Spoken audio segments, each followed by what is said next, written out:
Ladies and gentlemen, welcome back to the channel. I'm Lanon. How you guys doing? Today we have some more Warhammer 3 news. Like I said in the previous video, I just got done recording the teaser trailer for the new Lords of Chaos DLC that they're dropping alongside Immortal Empires on the 23rd of August, if I am correct. And they also dropped the Total War Warhammer Let's Play with Azazel, which is one of the new lords. And it's supposed to be really good. I read some of the comments. I haven't really watched much of it. So let's just get in there, and I'm just gonna speak my mind on what I think, what I see, maybe how things are better than they were before. So without further ado, let's just get into it and see what it is. See how it goes.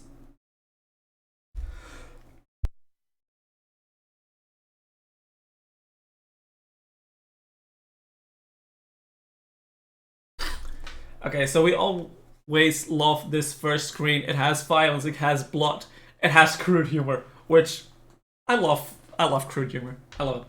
How worse the humor, how better it is. So let's, without further ado. It's said that Azazel's beauty is second only to that of Slanesh. I'm gonna be honest, if that's what counts as beautiful in the demon world, This already looks like a fucking badass. Gorgeous. Prowling the mortal plane, Azazel's arrival is met with fanfare from the barbarians of the steppes, though his appearance is a portent most dire. The other three powers would be wise to take heed for the day of the ecstatic. Like, he looks just awesome. Like, the wings really have that effect. Legions is nigh. We're on turn one. How original! And already Azazel's got himself in a spot of bother. We're quite literally painted into a corner. Grand Cafe and its fancy fence to the south. This is where he starts, like in the edge of Grand Cafe's borders, which is interesting because you have this like dead space between Siege and Cathay, where just like roaming tribes were. But now you actually have another Chaos Lord there, which makes it quite interesting, I think.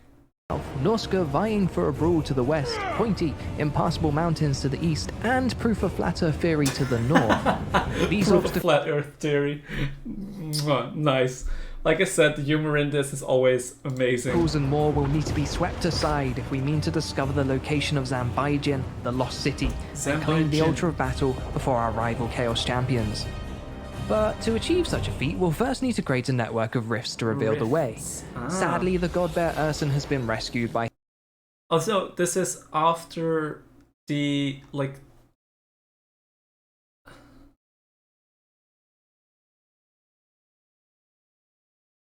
So this is after the normal campaign, you want to say?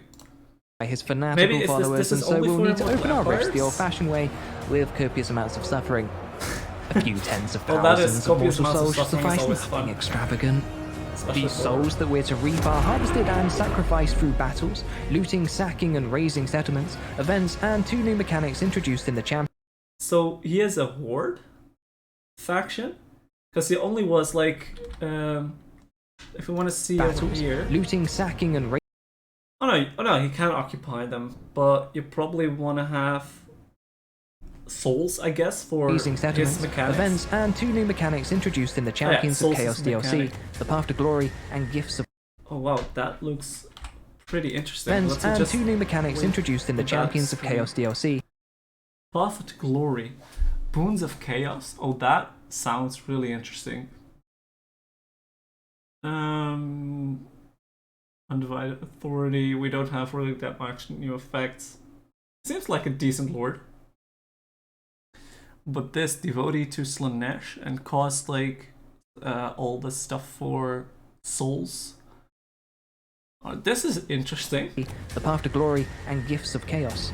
But would that be only for this faction, or would it be for the other factions as well? That is what I'm asking, what I'm curious about. This Purely demonic factions, like Siege and friends, do not possess souls and are therefore wholly unworthy of our attention. For Azazel, this would make venturing further up the eastern steppes a waste of precious time. And why bother? With Cathay so close, ripe for plunder. You want to go towards Cathay and not towards Siege, okay. And bloated with delicious souls to corrupt and devour. Oh, I thought the snakes in the teaser trailer were just there for show, but he has the snakes on his tail. Ah, well that makes it even more sexy. Come on, Eglixius. Let's go punch some mortals in the face. Or do whatever this is.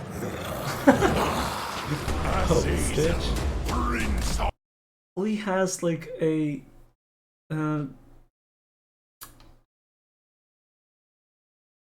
combination of like different unit types. Like he has the Slaneshi units, Feral Manticore that Slanesh doesn't have, but he also have the Marauders from Norska. Don't these look like whips? Also, this shouldn't take any fancy tactics, but Azazel's got both speed and aerial superiority, nice. Two assets that we'll use to divide and conquer. Wow. Those are some nice cinematics.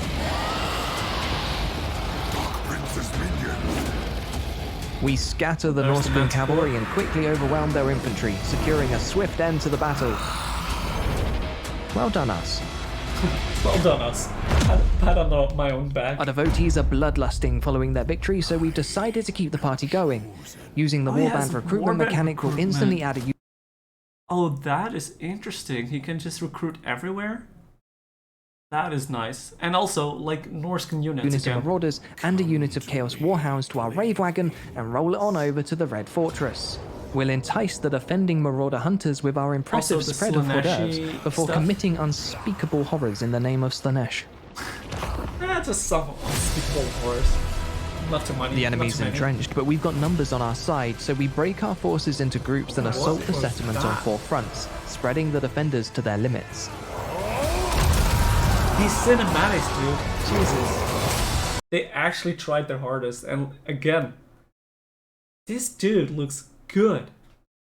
I think he looks better than the Demon Prince. I actually do. This one can compete with like Kairos.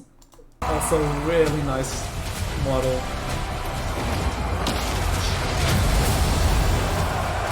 Some shadow. Our cavalry and warhounds are pinned by a unit of spearmen, but our numbers are prevailing.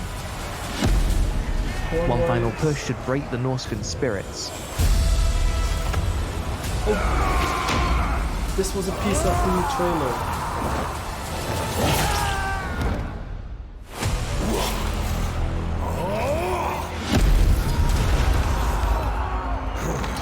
This guy knows how to make an entrance. Oh yeah, now we see part of the teaser trailer. The battle's all but over, so Azazel's going to have just a tiny little sit down whilst his cultists mop up the blood. It's just having fun. It's hanging out. It is tail snakes. He's content. He's a happy boy. Now we have the Chaos Champion.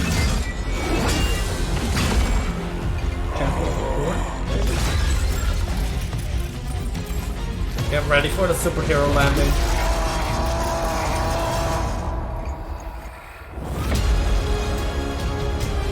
And just look at these shots, man. Holy shit. The wings. Like, it almost looks like angel wings. He ain't no angel. The Red Fortress flies a purple flag, but our victory nets us more than choice real estate. The Norskans are an impressionable lot, and we've only gone and occupied the Kuj Norskan homeland, vassalizing them in doing so. We'll put our unpaid employees to work in due course, but the Red Fortress holds another secret to first explore. This UI element signifies a Dark Fortress, which are a semi-rare type of settlement dotted around the world map. As our task is to spread misery and reap souls, taking us far and wide, we'll have little need for a sprawling empire. Sporadic bases from which to launch our insidious incursions will be more than sufficient. Dark fortresses, which are typically faction capitals, offer unique building chains and are amongst the most defensible of all settlements. Most defensible? Also, that is still gonna be another tier of the extra defense that you need to cut through. Well, so they say he has no need for a sprawling empire, so he'll probably be dotted around between a couple of big cities and some vassal states like from the Norskans. So that's really, again, a different and pretty interesting playstyle if you ask me. Now we have a place to hang our demonic hat and a few souls in the bank, we can evoke the gifts of chaos. This dark compass offers 7 ruinous slots in which boons can be activated in exchange for a sacrifice of souls. Additional slots are unlocked in the technology tree, whilst more gifts are earned after a specific number of souls have been sacrificed. that is interesting. So you can melee attack +8 for Marauders, casualty replenishment rate, tribute from vassals. Like, there's some really interesting stuff here that you can boot up your faction with. Well, that's interesting. These boons have the potential to grant game-changing benefits. And one over here, units will be instantly added to a gifted units pool every 3 turns. Oh, nice. Campaign movement range, but it does give you some upkeep. Really interesting. So we'll be liberal with our spending. To solidify our influence in the Red Waste, we'll turn our gaze to Dragon's Crossroad. And by gaze, I of course mean the aforementioned raid wagon. Get some extra units. Cafe's defenders are trampled against our ecstatic legions, and the Red Waste. Oh yeah, you can occupy, but they also have the thing to gift it to a vassal, which gives you a little bit of money, replenishment rate. Ours. That's interesting. We give Dragon's Crossroad to our Norscan friends and set the exploit vassals commandment. Oh, exploit because vassals. We're really shit, I missed good it. friends. Speaking of good friends, Azazel's been impressed with some of our marauders and envisions a bright future for them as disgusting fleshy monsters. Oh, what is this? Using the Warband upgrades mechanic will give this unit a makeover and bestow upon these cheeky lads Slanesh's highest honor, some whips.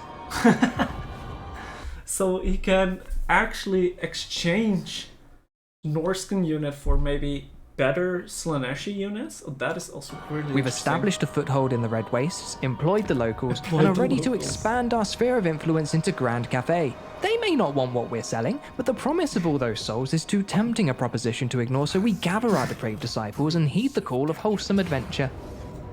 I really liked the voiceover. It just gives this a whole nother dimension. It just gives that little extra. So now we see he has like a really diverse army with some like Norscan units, Secret Chariots, Hellstriders, a Pharaoh Manticore, Marauder Horsemen, normal Marauders. Like, this is a really diverse army. Turtle Gate's walls are well defended, so we split our offensive into 3 fronts. 2 groups for the walls, and 1 to charge through the city, capturing points. So many creatures, so evil. Wow. Our frontal assault takes casualties, but we're soon behind the walls. Again, these cinematics are just amazing. It doesn't take long for victory to follow. I don't know, has done a pretty decent job as well with the losses. Alright folks, we're in. We've got a second army brewing in the Red Fortress and a brand new world to destroy. Smells like we're ripe for a montage, if you ask me. Montage time. Once my sword is drawn, it must taste blood. This is a rampaging on. Morse told me to listen, so talk.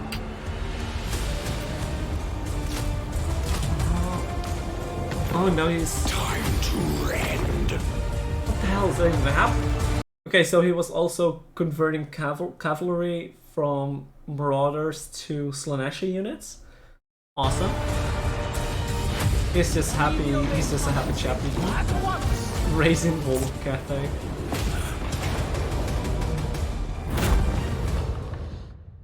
And in another battle. Oh, no. I do enjoy a good montage. We've reaped a decent amount of souls, but we're still a way off from our goal. Miao Ying and her northern provinces are next on our to terrorize list, but before we ride off into the sunset, there's some merits to dish out.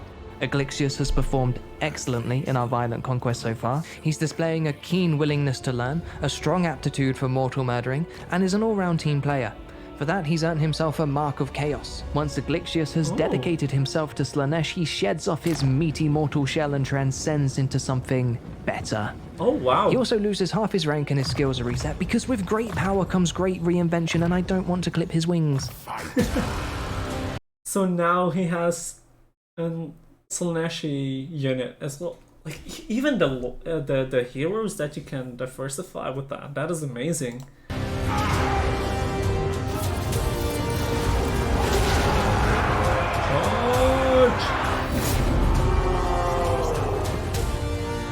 Oh, we're still in montage phase, okay. More units being diverse. Converted, maybe the better word. Bam! He's back.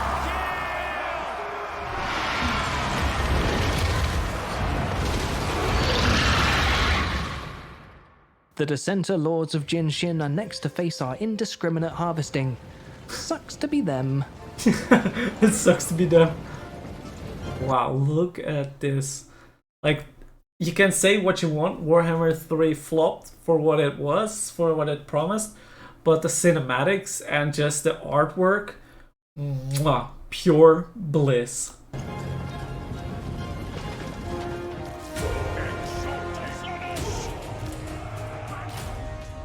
Time to spread those attackers. Fun the more units, inroads into the settlement, the better chance we have at capturing points. And I love capturing points. The bulk of our attacks taking on the west of the city, whilst our cavalry will charge up the middle. The east is left to a smaller, but no less capable force. Enemy reinforcements could be a problem, but we press the assault all the same. Yeah, in for a penny and all that. Nice magic. Oh, the chariots. Oh, the chariots. Oh, that's gonna be hurting. Oh, those poor people. It's poor people. Our cavalry and chariots tear into the middle of the city, spreading mayhem in their wake, and the Dissenter Lords are in disarray. Spellcasting! The path of aching for me! Nice whips. Those are the Forsaken, I believe, if I'm correct.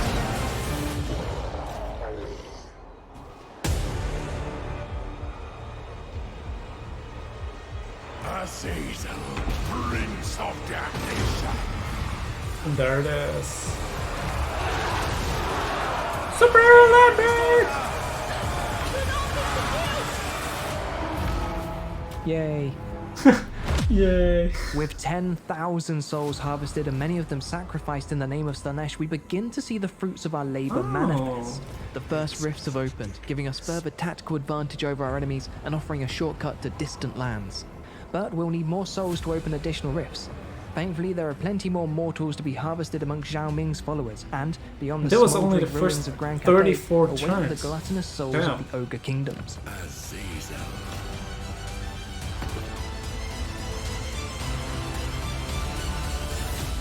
No He has rest for some the depraved, shit to do. though for Azazel, spreading Slaanesh's influence is the height of delight. He would rather savor the sweet screams of his victims, but alas, time is of the essence. And only one champion of chaos can win the race to Zanbaijin.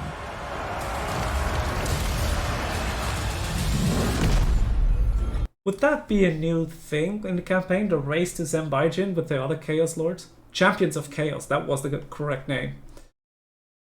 But holy shit, guys, that is amazing. Like I said, August 23rd.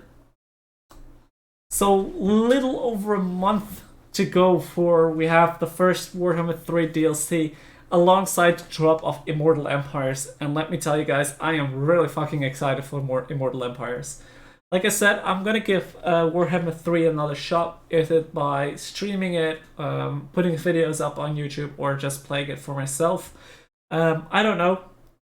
That's gonna be a question answered only by me, and you're gonna see what it's gonna be. But anyways, I want to thank you guys for watching. Hopefully you guys enjoyed. If you did, please smash the like button, as it's greatly appreciated. Subscribe to the channel for more Warhammer 3 stuff, Warhammer 2 stuff, Total War stuff in general. My Twitch link will be down in the description if you want to catch me live. I do try to be very chatty here and there, so I do love it when you drop by and just have a fun chat with me while I stream some games. So yet again, thank you guys for watching. Hopefully you guys enjoyed, and I'll see you guys later. Peace.